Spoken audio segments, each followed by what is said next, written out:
Bonsoir à toutes, bonsoir à tous, bienvenue à ce grand live.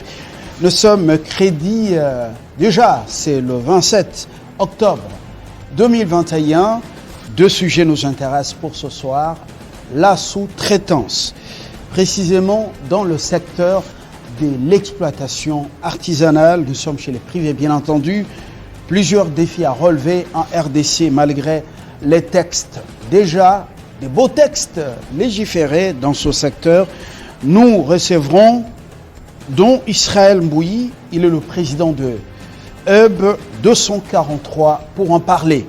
L'autre dossier, c'est donc le développement à la base, avec 145 territoires du pays concernés. Par territoire, 1 million de dollars américains. Le Premier ministre, après Kenge, se rendra dans le Congo central, précisément à Songololo, si l'agenda n'est pas donc changé, mais avec quels moyens, parce que les défis sont nombreux dans tous les secteurs de la vie nationale. L'actualité chez nous est prioritaire, les grandes lignes avant de décoller, effectivement. Bonsoir à tous, place à l'actualité, mesdames et messieurs.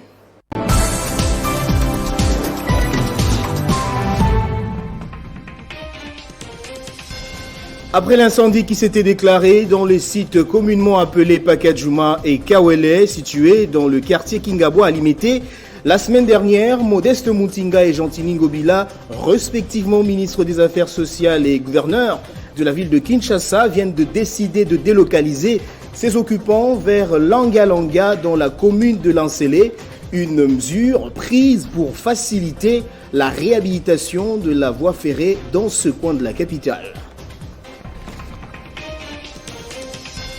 Et puis l'Union africaine vient de suspendre le Soudan de ses instances jusqu'au retour au pouvoir d'un gouvernement de transition dirigé par les civils. Dans un communiqué rendu public cet après-midi, le Conseil de paix et de sécurité de l'UA a demandé au président de la commission Moussa Faki de dépêcher un émissaire à Khartoum pour engager un dialogue avec les acteurs politiques afin de restaurer l'ordre constitutionnel. En sport, pour terminer, en Vodacom Ligue 1, V-Club s'est offert de nouveau le derby de Kinshasa en battant son éternel rival, le Daring Club Motema Pembe, sur le score étriqué d'1-0. L'unique but des Dauphins Noirs a été marqué par Merveille Kikassa. Tous ces titres vous seront développés tout à l'heure dans la grande édition de 19h avec Christopher Ochokoum. Entre-temps, l'information reste en continu sur notre site internet. Téléchargez les infos Télé 50 sur www.tele50.cd. Et c'est parti maintenant pour ce grand live avec le tout premier invité, dont Israël Mbouyi, pour parler de la sous-traitance. Oui, le domaine est légiféré dans notre pays, mais que des défis, puisque l'applicabilité des textes reste un véritable problème.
la sous-traitance. Comme annoncé, on en parle avec vous. Donc Israël Mbouyi, bonsoir. Bonsoir. Vous êtes le président de Hub 243. C'est quoi Hub 243? En fait, Hub 243, c'est un regroupement des jeunes entrepreneurs, majoritairement qui travaillent dans le secteur minier. Au vu de la non-applicabilité ou la non-application de la loi sur la sous-traitance, la souffrance ou le calvaire des entrepreneurs congolais, nous nous sommes dit, mieux vaut que nous soyons ensemble, que nous nous mettions ensemble pour que nous militions ensemble.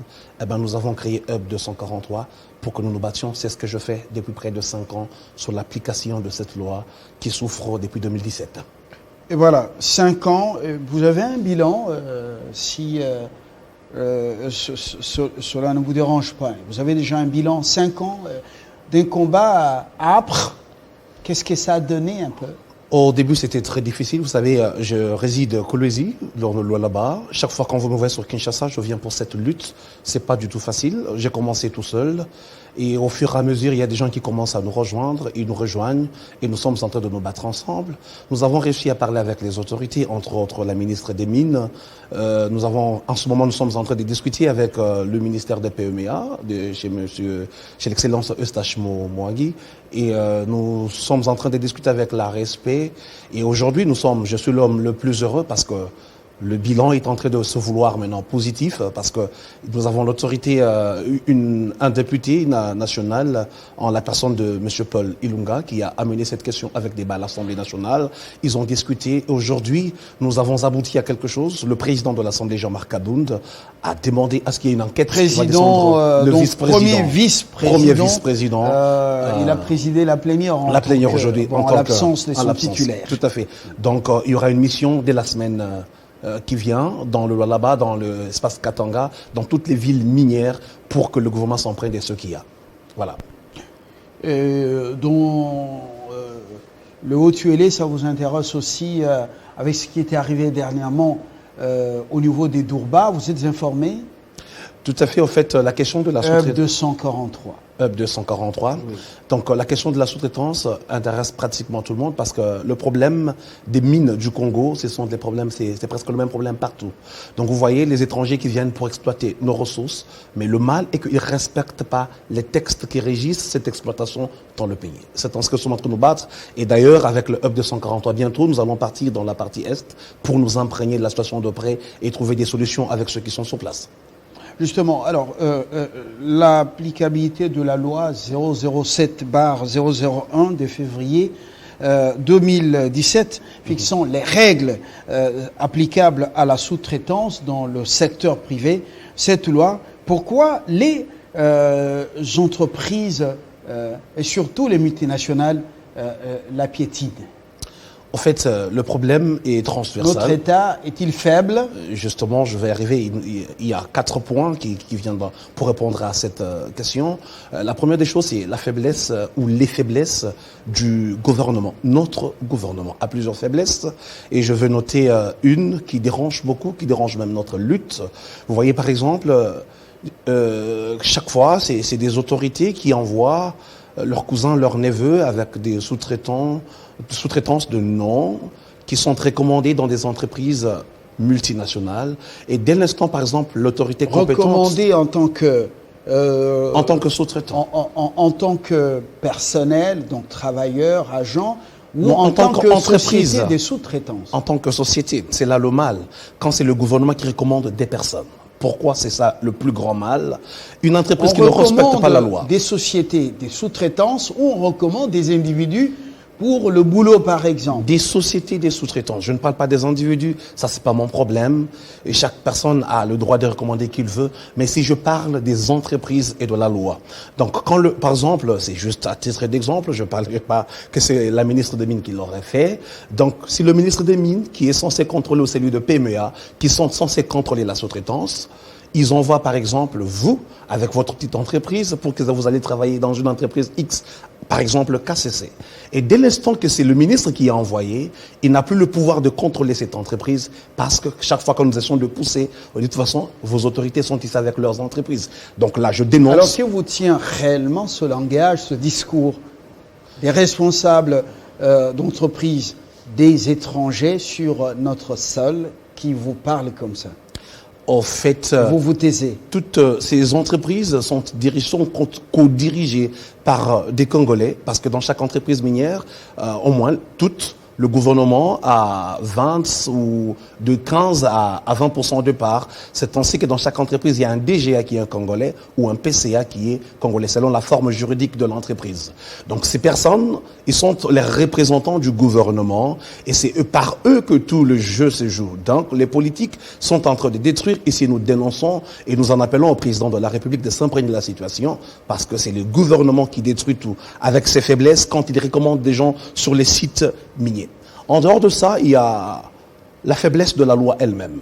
Est-ce que ça concerne également, par exemple, les entreprises qui s'occupent de nettoyage, donc nettoyage des locaux d'une entreprise ou d'une société, le transport, par exemple, ces sous-traitants sont des sociétés viables, même si leurs promoteurs, leurs créateurs sont des gens qui ont des responsabilités publiques. En fait, la sous-traitance s'occupe des travaux, de tous les services annexes et connexes, entre autres, en général, ce dont vous venez de parler, le nettoyage, le catering et tout ce qui vient avec, et aussi la maintenance générale. C'est ça le travail de la sous-traitance. Le problème n'est pas le fait qu'ils soient à mesure ou pas. Ils peuvent bien être à mesure de faire le travail, mais la sous-traitance est une affaire générale où les Congolais doivent se retrouver. Parce que jusqu'aujourd'hui, 90% des entreprises ne respectent pas cette loi. Ils continuent à sous-traiter chinois, ils continuent à sous-traiter sud-africains, ils continuent à sous-traiter européens, américains. C'est ça le problème. Dès que toi, tu t'appelles autorité du pays, autorité sectorielle, tu envoies directement ton entreprise à toi. Cela veut dire que tu ne peux plus contrôler cette entreprise parce que tu n'auras plus rien à leur dire sur le fait qu'ils respectent la loi ou qu'ils la respectent pas. C'est là que se pose le problème. Alors, le problème, c'est pas au niveau des textes légaux dans le secteur ou en la matière. Le problème, c'est celui des Congolais par notre façon de penser, d'agir. Nous rendons l'État faible et nous laissons les étrangers justement pourrir la situation jusqu'à aller chercher les étrangers alors que ce sont les nationaux qui méritent ces postes par exemple. En fait, je disais dans mon introduction que le problème est pluriel. Il n'y a pas que ça. Ça, c'est une faiblesse du gouvernement, mais il y a aussi la faiblesse de la loi elle-même. La loi, elle est faible. Avant d'arriver à ce que vous appelez faiblesse de la loi, il y a d'abord le peu qu'il y a. Mais, des hommes, fils et filles de ce pays, avec des parcelles de responsabilités, ils savent que telle loi illégale ou tel texte illégal en telle matière. Mais ils créent des sous-traitances fantômes qui les envoient auprès des étrangers. Et du coup, rien n'est respecté. Et ça, c'est grave. C'est même gravissime, monsieur. Tout à fait. Ça, nous le déplorons. C'est ce que se passe réellement, fort malheureusement, sur terrain. Dans presque chaque entreprise minière, toutes ces multinationales, il y a des personnes du gouvernement. C'est pas aujourd'hui que ça a commencé, hein. Depuis toujours, parce que j'ai commencé à décrire cette situation depuis très bien longtemps, à l'époque de JKK, et ça continue avec les Tshisekedi quand ils sont arrivés au pouvoir. C'est une manière de faire qui ne respecte pas nous les entrepreneurs que nous battions. À titre d'exemple, ça fait plus de 3 ans que mon entreprise est légalement enregistrée, et à ce jour, ça fait 0 contrat que j'ai reçu de la part de ces entreprises, et même par le passé, pour se faire nécessairement juste enregistrer dans le système, c'était une grande difficulté. C'est gravissime, comme vous venez de le dire. Et nous nous sommes dit, il faut que nous outrepassons, que nous parlons et que nous parlions. Et c'est ce que nous sommes en train de faire. J'espère que les autorités sont en train de nous écouter. Ils sont unanimes sur cette question, que ce soit la respect. Là, je salue Kalesh Kant, qui en est le directeur général, ou ce soit au PMEA et de l'excellence Eustache-Moine. Nous sommes en train de discuter pour trouver des solutions. Je suis allergique vraiment à Semabanga. Vous dites que nous sommes faibles, nous avons un État faible, les étrangers ne nous respectent pas. Quand ils viennent investir chez nous, le boulot qui est destiné aux nationaux il est donné aux étrangers, africains comme étrangers d'autres pays, d'autres continents. Et vous abordez le volet faiblesse de la loi elle-même. En quoi consiste cette faiblesse? La loi la loi de février 2017. La loi a plusieurs faiblesses du début à la fin, parce que moi, à mon humble avis, je me retrouve que le gouvernement, à l'époque, en 2017, n'avait pas fait participer les stakeholders, donc les répondants du projet à la contribution de son écriture. J'aurais appris qu'on avait pris quelques experts à la FEC, je mets entre guillemets, mais c'était pas assez suffisant. Je pense pour une telle loi, il fallait descendre sur terrain, aller voir les réalités de terrain. Et ce qu'il faut noter et signifier, que l'avènement, le boom de la sous-traitance auprès des Congolais n'est pas vieux de plus de 10 ans. Il y avait quelques Congolais qui faisaient la sous-traitance par le passé, mais le commun de mortels ne connaissait pas comment ça se faisait. Depuis que la loi existe, depuis qu'elle essaie d'être vulgarisée, les Congolais s'intéressent de plus en plus à la sous-traitance. Ils veulent réellement entreprendre. C'est maintenant quand, en 2017, il fallait que les Sud-Africains, les Américains, les Chinois repartent chez eux et que les Congolais prennent relève. C'est à partir du moment où la loi a été implémentée que les multinationales ont changé de système. C'est en changeant ce système, leur façon de se comporter sur terrain, qui a fait découvrir les faiblesses de la loi. À titre d'exemple, l'article 6, qui est l'article phare de cette loi, qui stipule que les contrats de la sous-traitance sont réservés aux seules entreprises congolaises, à capitaux congolais, donc 51 révolus, et on parle de la non-disponibilité de l'expertise au deuxième alinéa. Par exemple, s'il n'y a pas de disponibilité, il faut qu'on recoure à une entreprise étrangère. Voilà la brèche qu'on a ouverte, qu'on n'a pas refermée par après. Voilà un peu. Mais est-ce que vous-même, vous êtes compétitif, congolais? Oui, réservé aux Congolais. Mais est-ce que, vraiment, cette sous-traitance qui vous revient... Déjà, vous avez parlé de plus de 50%, n'est-ce pas? Alors, est-ce que vous êtes compétitif dans un monde qui bouge très vite? Même, on ne parle pas de cette brèche qui est ouverte. Mais est-ce que vous êtes compétitif en la matière? Totalement et complètement. Le Congolais n'est pas idiot, nous nous adaptons. Je ne parle pas de l'idiotie. Justement, je parle de la compétitivité, l'expertise ou l'expérience même dans un monde qui bouge très vite, en termes de compétences, en termes de logistique, en termes... Vous-même, est-ce que vous vous organisez Congolais? Justement, le Congolais... La loi vous permet de... nous donne la chance d'arriver jusqu'à ce qu'on appelle le contenu local. Le contenu local, vous savez de quoi je parle. Tout à fait. Mais est-ce que nous sommes compétitifs?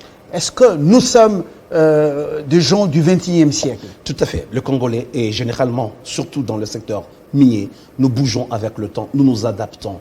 Mais le plus grand problème, c'est ce système que les multinationales ont implémenté qui empêche les Congolais de se développer. Je vous donne un exemple. La loi prévoit que pour chaque contrat de sous-traitance, il faut préfinancer à hauteur de 30%. Tu arrives avec tes faibles moyens, parce que tu es une petite ou moyenne entreprise, le gouvernement te reconnaît comme tel pour t'enregistrer dans la sous-traitance. On te demande un contrat qui coûte par exemple $1 million. La loi prévoit que tu sois préfinancé à hauteur de 30%, mais je peux vous dire à ce jour, toutes les entreprises qui sont en train de souffrir comme moi, dans l'espace Katanga ou dans le Bazouélé, les entreprises minières ne préfinancent aucun contrat de Congolais. Ils préfinancent leurs frères chinois, ils préfinancent leurs frères sud-africains, mais pas pour les Congolais. Comment tu veux que je me développe? Est-ce que vous savez, moi, selon les informations à ma possession, des top vérités ou top niveau, certaines sous-traitances qu'on appelle étrangères, des étrangers. Est-ce que vous savez que il y a des Congolais derrière et qui se retrouvent? Je veux déplorer ça. Comme ce qui se passe, par exemple, à Doko, dans le Haut-Tuélé, avec Kibali. Elles sont nombreuses, ces sous-traitances, nous les appelons les prêtres, non. Ça veut dire qu'est-ce qu'ils font? Le gouvernement a ouvert une brèche dans la loi, quand je parlais des faiblesses de la loi, que les entreprises pouvaient se constituer en entreprises congolaises. Tu es une entreprise étrangère, quand la loi arrive, la loi ouvre une brèche et te donne l'opportunité de te constituer en entreprise congolaise. C'est par là que la plupart des entreprises chinoises ont pris des Congolais, on vient, on te prend, on te met juste le nom, le document passe, tu signes. Une étiquette. Une étiquette seulement, mais dans le fond, c'est facile à contrôler. Oui, on fait de vous actionnaire imaginaire. Non, minoritaire. Avec quoi on vous colle un pourcentage, mais que vous n'avez même pas. Même pas que minoritaire. vous ne Généralement, bénéficiez pour même pas. qu'une entreprise de nom puisse passer et soit éligible pour la sous-traitance, il faut qu'il y ait un Congolais à au moins 51%. On vous donne 51% dans une entreprise pour laquelle vous ne recevez même pas 5%. C'est ce qui se fait. Et généralement, les autorités le savent parce que nous en avons parlé. Ce mémorandum, je l'ai déposé il y a plus de 5 mois déjà à la présidence, à la primature, au PMEA et à la respect à toutes ces structures. Ils le savent. Nous avons décrié ces problèmes. Ils connaissent, ils sont au courant du problème. Donc, les entreprises congolaises, pour revenir à ce qu'on disait tout à l'heure, sont compétitives, elles s'adaptent. Et aujourd'hui, à titre d'exemple, je ne viendrai pas dans un monde, comme vous venez de le dire, qui court à très grande vitesse et ne rien faire pour m'adapter. Généralement, nous prenons les mêmes ingénieurs, les ingénieurs qualifiés. Mon entreprise peut être vieille d'une seule année, mais je prends 10 ingénieurs qui sont vieux de plus de 20 ans de service. Donc tu ne diras pas que mon entreprise n'est pas experte. Elle est experte partant des travailleurs qualifiés qui sont dans son sein. Ça, c'est une vérité. Aucune entreprise multinationale ne peut nous contredire là-dessus. Donc là, c'était question de quoi? De la faiblesse de la loi et autre chose sur les pénalités. Parce que la loi prévoit à ce que toutes ces entreprises qui ne respectent pas la loi puissent être punies, entre autres de 50 millions à 100 millions, donc une affaire de 25 à 50 000 $. Nous avons trouvé que c'est trop faible. Quand bien même, à ce jour, aucune entreprise n'a été punie par la loi. Donc, le gouvernement est en train de regarder ces multinationales en train de détruire notre monde, de creuser de trous un peu partout et nous laisser absolument rien. La classe moyenne n'est pas au rendez-vous et la loi ne punit pas. Mais c'est le contenu local qui crée la classe moyenne. Tout à fait. Mais les lois, vous dites, elles sont faibles, et les hommes sont aussi faibles, et du coup, c'est la jungle. Comment faire pour redorer le blason? Comment faire pour que nous puissions plus pleurer auprès de Dieu, parce qu'il nous a tout donné, et faire en sorte qu'on respecte les Congolais et les lois du pays. Ça demande une modification de cette loi? Tout à fait. Je propose ce que j'ai appelé la loi Mboui. J'ai modifié et complété l'ancienne loi 007 que vous avez sur votre table avec les réalités de terrain. C'est pas encore une loi, c'est juste une proposition. Une proposition. C'est une proposition c'est un député qui doit l'endosser. Qui sera endossée par le député national Paul Ilunga, qui a été l'auteur de cette question avec débat au ministre. Parler de la question orale destinée adressée au ministre des petites et moyennes entreprises. Donc il va l'endosser et nous sommes en train de travailler. Pas seulement là, on va pas s'arrêter là où je me suis arrêté. Avec son équipe, nous allons approfondir pour apporter plus de lumière. Pas seulement ça, qu'il faut revisiter la loi, il faut donner assez plus de pouvoir à ce jour à l'ARESP. Parce que l'ARESP est venu après la loi. C'est quoi l'ARESP? L'autorité des régulations de la sous-traitance dans le secteur privé. Il faut réellement qu'en ce moment que le gouvernement, tel qu'ils nous l'ont promis, qu'ils s'investissent à ce qu'on donne assez de pouvoir à l'ARESP, le pouvoir coercitif, que l'ARESP punisse, que l'ARESP ferme les entreprises. Mais on ne sent pas, vous avez salué tout à l'heure, c'était une sorte de Libanga à Kalende, mais depuis qu'il est à la tête de cette instance, on ne sent pas que les choses bougent. C'était déjà trop difficile dès le départ. Je ne prends pas sa place ou je ne fais pas son avocat. J'ai eu l'opportunité d'échanger avec lui pendant très bien longtemps, plus de 5-7 fois lors de toutes les conférences qu'on a tenues avec les ministres dans l'espace Katanga. J'ai toujours été présent pour discuter la question. Mais aujourd'hui, il y a cette évolution. Ils sont unanimes avec moi qu'il faut modifier les choses, qu'il faut booster les choses d'air. Je vous informe, vous devez bien être déjà informé qu'il y aura cette mission qui va être envoyée depuis à partir de ce 1er novembre dans l'espace Katanga pour le contrôle de cette sous-traitance. Et par là, je demanderai au gouvernement, pour nous autres qui sont experts dans la matière de la sous-traitance, que le gouvernement n'envoie pas des gens qui sont étrangers à la réalité de terrain. Ici, c'est un appel que je lance, et que ce soit au ministère de PMEA, et que ce soit la RESP, nous sommes disponibles. Notre structure, le Hub 243, est disponible d'accompagner le gouvernement, parce que nous maîtrisons le terrain. Mais vous vous battez aussi pour votre propre chapelle, pour vos propres entreprises. C'est un combat double. Tout à fait. Nous sommes en train de nous battre pour nos entreprises et pour mon entreprise personnellement, mais j'ai déjà transcendé ce combat parce que personnellement, je me suis fait l'ennemi de toutes ces multinationales. Mon entreprise est presque blacklistée dans toutes les entreprises. Ça fait plus de 3 ans que je me bats sans avoir de contrat. Pour quelles raisons? Pour les raisons que je dénonce ce qui se fait. Vous savez, moi j'ai commencé ma carrière chez les miniers. Voyez un peu. J'ai commencé à travailler chez les sous-traitants à l'époque. Il y avait les Sud-Africains, les Belges, les Chinois. J'ai travaillé avec ces gens-là. J'ai compris comment est-ce que les choses tournaient. Quand les Congolais sont venus sur le terrain, j'ai travaillé avec des Congolais. J'ai compris comment est-ce qu'il y a des choses qui sont très mauvaises, qui sont insupportables. À titre d'exemple, j'ai été sur un projet à l'époque. Permettez que je cite le nom parce que le député en a parlé de notre entreprise. Donc je ne serai pas le premier. Par exemple, chez TFM, j'ai travaillé avec une entreprise sur un contrat de relining qui est un contrat de regarnissage de mules, des cascades miniers quoi, ces grandes moules qui fait quoi, qui font ce travail quoi, donc le broyage humide de quoi, des minerais pour que ça passe quoi pour d'autres procédures. Ce contrat à l'époque était coté à plus de 400 000 pour un full relining, mais aujourd'hui on demande à un Congolais, depuis que les Chinois sont là, de coter à moins de 50 000. Comment est-ce qu'on peut quitter pour un marché d'une valeur de plus de 400 000, l'amener à 50 000 francs congolais. 400 000 $. Il y a deux contrats. Le même contrat, par exemple, chez l'entreprise KCC, qui coûtait une valeur à l'époque de plus de 2 millions de $. Aujourd'hui, on demande aux Congolais de coter à moins de 600 000 $.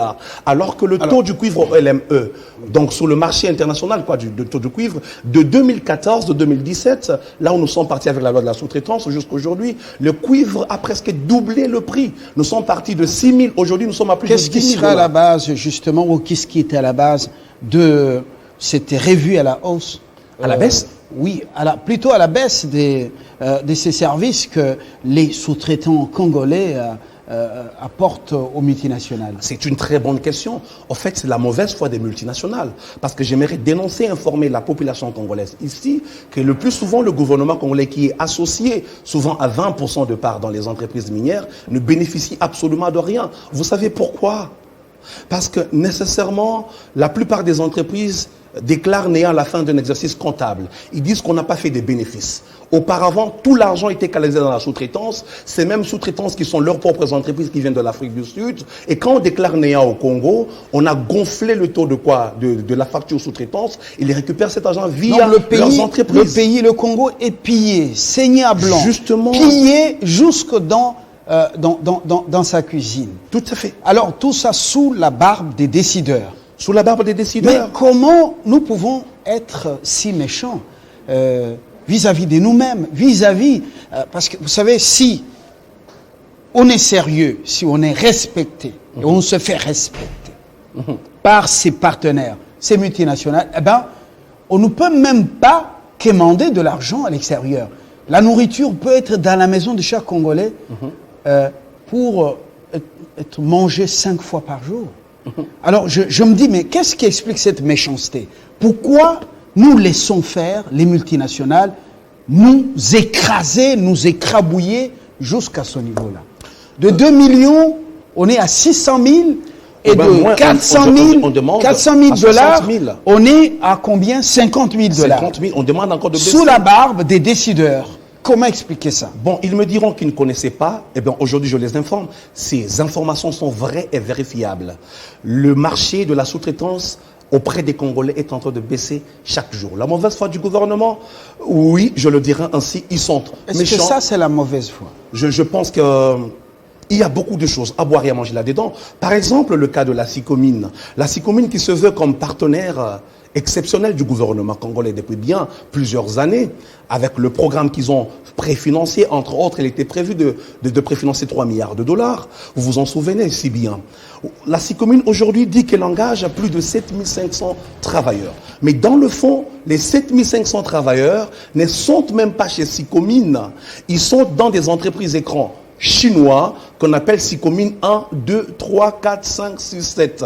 Au fait, ce ne sont pas des entreprises, elles ne font pas partie de Sycomine, mais des sous-traitants qui sous-traitent chez Sycomine. On envoie des Congolais là-bas en grand nombre parce que il est aberrant, il est ubuesque et saugrenu qu'une entreprise dans un pays où la loi stipule que les services annexes et connexes sont réservés aux Congolais, qu'une entreprise recrute 7500 travailleurs. Pour en faire quoi? Ils doivent au moins recruter 750 sous-traitants parce que 7500 travailleurs travailleurs, si vous répartissez dans 750 entreprises ou 75 entreprises de 100 employés, nous avons au moins 75 Congolais qui peuvent devenir millionnaires au bout d'une année avec le Leba Supply seulement. Là, je ne parle même pas d'autres services. Vous voyez un peu. Donc, la CICOMIN n'a pas besoin d'engager 7500 travailleurs parce que même le documentaire passe sur Télé 50. Le gouvernement le sait. Vous le savez ici. Mais c'est anathème par rapport à la loi. Ça ne peut pas se faire dans notre pays. Le Donc, Premier nous sommes en train de dénoncer le Premier ces choses. ministre qui est lui-même, il doit être un chimiste. Tout à fait. Et qui vient d'une entreprise Minière. d'une grande entreprise minière, le Premier ministre Sama Lukonde. Est-ce qu'il ne connaît pas cette réalité? Non, il connaît la réalité parce que Il a ce même besoin rang- des moyens, de la mobilisation importante des moyens financiers pour pouvoir faire face à tous ces défis, lui en tant que gouvernement des guerriers. Est-ce qu'il ne connaît pas cette situation? Non. Il n'est même pas question de l'argent ou de financement. Il est question de bonne volonté et d'être sérieux. Là, je demande à notre gouvernement d'être un tout peu sérieux. Moi, je leur fais confiance. Je soutiens le président de la République. Je soutiens le Premier ministre Sama Lukonde. Mais là, en matière de la sous-traitance, ça ne marche pas. J'ai eu l'opportunité de parler avec Monsieur Sama Lukonde, Excellence, Premier ministre, alors qu'il était directeur de la GECAMIN, 3 mois avant qu'il ne devienne Premier ministre. On a parlé de cette question à Kolwezi, en présence d'autres autorités de l'époque. Il m'a répondu qu'il n'avait pas assez de pouvoir pour régler ce problème en tant que directeur de la GECAMIN. Si un jour il aurait ce pouvoir, mais 3 mois après, il est devenu Premier ministre. Et là, je m'en vais le rappeler, la situation, elle s'empire de plus en plus. Les choses ne marchent pas du tout. Vos propositions, concrètement, au lieu de vous lamenter, parce que ça ne changera rien, dénoncer, se lamenter, apparemment ça ne change pas la donne. Qu'est-ce qu'il faut faire dans la praxis? Des propositions concrètes, réalisables. Ok. La première des choses, les entreprises minières ont toujours dit que les entreprises congolaises n'ont pas suffisamment de moyens pour se booster et essayer de faire face aux plus grands contrats. Par là, je nous donne la faute, nous Congolais, parce que nous n'avons pas la culture du vivre ensemble. C'est ainsi que je lance cet appel à tous les Congolais entrepreneurs. Nous avons lancé un Startup Center, le Hub 243. La loi ou la praticabilité de la loi de la sous-traitance, donc les arrêtés qui ont suivi après, donnent mandat aux Congolais de se rassembler et de s'enregistrer comme une entreprise. Donc ici, nous appelons les Congolais de nous mettre ensemble. Vous ne pouvez pas faire cet appel aujourd'hui ici sur un plateau parce que ils ne vont pas l'entendre. Vous donnez des coups entre vous-même, vous ne savez pas vous organiser par rapport aux Chinois et aux autres peuples, vous savez que vous êtes dispersés et vous aimez bien vous fragiliser. Cet appel, pour le moment, je crois qu'on peut passer à d'autres propositions. D'accord. Si on doit passer outre cela, aujourd'hui déjà que, comme je le disais tantôt, nous devons revisiter la loi, nous allons la proposer, elle va arriver. En dehors de ça, nous demandons au gouvernement de la République d'essayer de modifier sa façon de nomination des représentants du gouvernement dans les entreprises minières. C'est la porte de l'enfer pour nous. Ils sont politiques. Il vient faire pour nous les entrepreneurs congolais. Parce que le mal passe par eux. Ils sont au conseil de ces entreprises, mais ne bougent pas d'un seul doigt parce qu'ils s'occupent que de leur petit ventre. Quand ils sont nourris, ils ferment les yeux sur tout. Ici, le gouvernement doit mettre des gens qui sont actifs sur le terrain, des gens qui maîtrisent le terrain, des gens qui connaissent quelque chose. Imaginez au nom de la coalition FCC Cash ou de la coalition Union sacrée de la nation, on te prend, on t'amène au là-bas d'être le représentant du gouvernement chez KCC. Tu ne connais même pas ce que c'est une entreprise sous-traitante dans cette entreprise. Tu n'as jamais travaillé là. C'est ça le problème. Quand la personne arrive 2 jours après, à la première opportunité, la personne est corrompue et le plus souvent, ces représentants du gouvernement sont corrompus et ne peuvent rien faire face à cette armada des multinationales. Deuxième des choses, ils n'ont pas un agenda ou un quai de charge en allant dans ces entreprises pour représenter l'État congolais, ceux qui les envoient, c'est avec une mission précise quand même. Déjà que le gouvernement congolais est partenaire, souvent à 20% dans plusieurs entreprises, c'est pour préserver les intérêts de la population congolaise, du gouvernement congolais. Et quand je parle de la population, c'est nous les entrepreneurs qui sont touchés directement. Par exemple, j'aurais appris d'ici quelques jours sur les médias sociaux, je souhaiterais que ça ne soit pas vrai, que le président de la République, pour qui j'ai beaucoup de respect, Félix Antoine Tshisekedi Tshilombo, voudrait bien envoyer son fils Anthony comme représentant du gouvernement chez CICOMIN. Ça ne passerait pas, monsieur le président. nous ne l'accepterons pas ainsi. Alors, sur un plateau responsable, ne raconte pas les histoires des réseaux sociaux, des incohérences. Allons tout droit aux propositions concrètes et tout ça, parce que vous me connaissez. J'aime qu'on raconte des histoires qui tiennent la route. Ça tient les histoires des réseaux sociaux. Quand je parle de réseaux sociaux, s'il vous plaît. D'accord. Allons vers des choses qui tiennent la route. Faites vos propositions. J'aime la responsabilité des histoires comme ça. Faites-les sur les réseaux sociaux. D'accord. Merci bien. Et j'en retire cela si ça dérangerait le plateau dans ce contexte. Proposition. Nous proposons aujourd'hui qu'on prenne les entreprises sous-traitantes à partir de ce moment bien précis, que le système qui doit être pris en compte, que ce soit celui de l'ARESP. Le système, quand je parle du système, la base de données. Parce que pour recruter les entreprises sous-traitantes, chaque entreprise recourt à sa propre base de données. Donc, ils sont dans un circuit fermé, ils n'ouvrent pas la porte aux nouvelles entreprises et aux autres entreprises. Alors que le gouvernement, via l'ARESP, via le ministère de PMEA, a une base de données où les entreprises sont regroupées. Qu'on considère cette base de données et qu'on passe des appels d'offres à partir de cette base de données pour qu'il y ait une inclusivité de toutes les entreprises sous-traitantes au pays. En dehors de ça, nous demandons qu'il y ait stop à partir de ce moment, parce qu'on a donné les moratoires depuis très bien longtemps et les entreprises étrangères ne respectent pas. Nous proposons à ce que toutes les entreprises étrangères qui continuent à œuvrer sur le sol congolais puissent s'arrêter, être mis dehors, que les Congolais prennent relève. On les a donné 6 mois, 1 année. Aujourd'hui, nous sommes à plus de 4 ans. Ils sont toujours là, ils ne font rien. Les entreprises qui ne vont pas respecter ces mesures, la loi prévoit qu'elles soient punies, que le gouvernement soit moins responsable pour une fois, qu'on attende qu'on a fermé 6 communes, qu'on a fermé KCC pour une durée de 6 mois. Le soleil ne tombera pas. Moutanda a fermé en 2014, KCC a fermé en 2014, on a continué à vivre dans ce pays. Moutanda a fermé depuis 2018-19, nous continuons à vivre. Donc si, d'une manière punitive, on fermait ces entreprises, si on fermait ne serait-ce une seule, les autres vont suivre et la sous-traitance va vivre. Parce qu'aujourd'hui, le président est en train de chercher de créer une classe moyenne. Cette classe moyenne, c'est nous.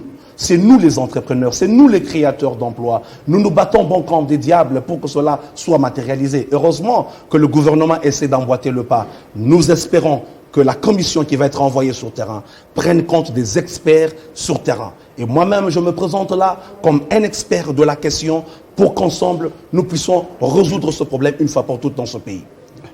Voilà. Je crois que tout est dit. Les lois ont des failles. Il faudra réformer. Il a proposé. L'État est fragilisé par les animateurs de certaines structures, certaines institutions. Il faudra un peu plus de rigueur, penser plus au Congo et Congolais qu'à son propre nombril. Et le secteur est porteur de beaucoup de manne, mais il faut un peu plus de courage au profit du Congo et des Congolais. L'essentiel est dit pour ce soir. Monsieur Mbouyi, je vous remercie. Je rappelle que vous êtes le président de EB 243. Vous avez dit une synergie. Ok. Des entrepreneurs congolais. Des entrepreneurs congolais dans le secteur minier. Et voilà, que les décideurs puissent saisir le message afin d'agir. Sinon, notre amour va se limiter. Pour le Congo, c'est limité au niveau du verbe labial. Et ça sera archipélagique. Et un jour, nous aurons à rendre chacun des comptes. Bonsoir chez vous. Et après, le journal.